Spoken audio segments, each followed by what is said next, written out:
We say a lot can happen at a theme park in a week, and I know not everyone always believes it, but my God, Chessington this week, so much has happened. Welcome to the park, and indeed first outside with the sheer amount of new track and supports that have arrived for the Minecraft coaster. Opening part of Minecraft World in 2027, so much more is here, particularly outdoor track as well. Lots of red, but around the corner here, shortly, you'll see some of the new black track has arrived too. Loads of it. Absolutely loads of it is here. Whilst they are still working on the building, which we'll see shortly when we go inside the park, look at some of these pieces and the angle to some of these pieces.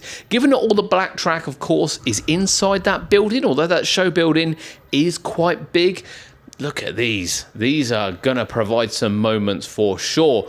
This, of course, is a launch coaster. It's going to launch you a couple of times throughout, and as we look across the site here, this is actually the bottom end where Cobra, whatever that will be called, will go, and you can see the edge of the building. This has really come down. So much construction has happened with the main show building as we look over to it now.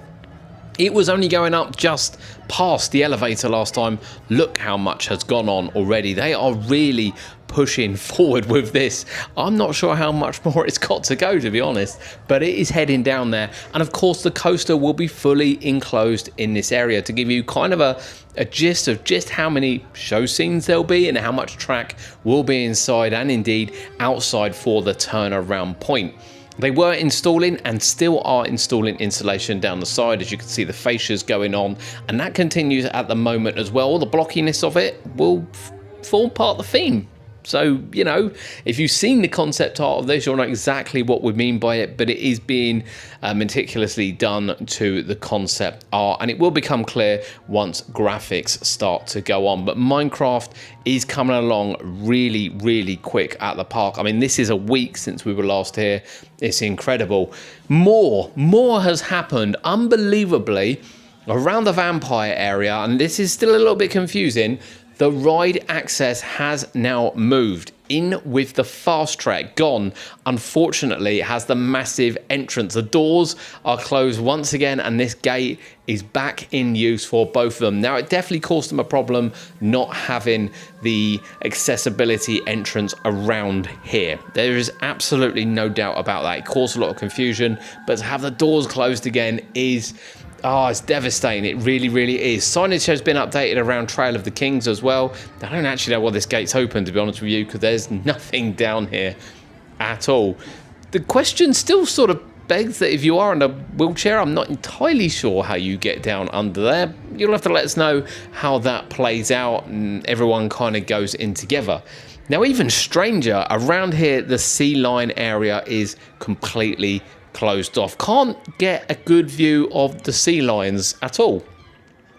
We had the penguins, and we'll see the penguins very shortly with the changes in the seating area. Whether or not they're doing that here, I'm not 100% sure, but you cannot access this area, and the Trail of the Kings stops as well down by the photo opportunity, which we'll see shortly. There are some building materials on site. There are still signage for the sea lions, but we can't see the sea lions at the moment, and you can't see them if you are visiting the park. This is not something we expected to be happening. Of course, Trail of the Kings, we're not entirely sure what's happening with the area, but the photo opportunity here is where it all stops. The sign doesn't give too much away. It just says work is ongoing. Thank you for your patience. Enjoy other adventures, or hopefully enjoy other adventures. It should say join other adventures rather than you hope you do around the area. But yeah, this area is completely closed off, and we see here from a different angle with the reindeers, you cannot get down there at all to see what's going on. We weren't expecting this, although we are hoping they're adding seating. It'd be lovely if they brought back the shows. We're not thinking there's anywhere for the sea lions to go. We're not thinking they're leaving the park, but of course we don't know what's happening down this area as it's all closed off.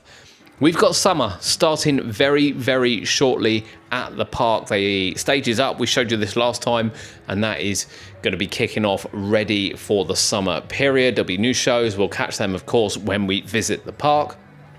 And then in the area as well, this poor Donut Express has had a lot of new signage, a lot of new fascia. It's had a lot of painting. is currently closed at the moment. And this is a really popular building as well. The donuts are really popular. They also form part of the Merlin Pastille. So I don't actually know where you really get donuts from at the moment. You can get them down by the main entrance. I think you can still get them there, but this undoubtedly is one of the key shops. So whether or not they're just refurbishing this, whether or not we're going to see the end of it, we're not 100% sure. And then they've squeezed a game in here. Actually, it fits quite nicely, to be honest. A little football game, much like they've had in Wild Asia, and indeed, to be fair, over where Barrel Bailout is at the moment. This now blocks off this area, which does mean you need to walk a little bit further if you want to get around to the toilet, but it's not end of the world and actually fits quite nicely. Elmers Flying Jumbos is testing. Everything is back together on the ride pretty much. There's a couple of little bits and pieces they need to do, but we've got staff training on it as well. We expect this to be open for the summer after its modifications. Everything seems to be back in order, pretty much ready to go, which is fantastic to see. They are adding some padding on the back there, which you can see. It's not been added to all of them yet, but don't worry, the padding is on site. It's being added. Great news in the Vampire. Well, you might say great news. I did like seeing Hetty. We have a curtain over Hetty at the exit to where you're on the train. Effectively, when you go up the first lift hill, this has been an eyesore. We used to have some graves there and some kind of models and things. They got taken away for some reason, and we've had Hetty. We now have a massive curtain there. Although the letters are peeling off, it's a massive, massive improvement, which is great to see. And then as we come round to Penguin Cove, they were redoing all of this, new wood, painted, that is now ready. And of course, penguin talks are ongoing at the park. So really good. This is what I'm hoping they are doing down in Sea Lion Bay. It'd be great to see shows back there. Just add a whole new dimension back to the zoo area.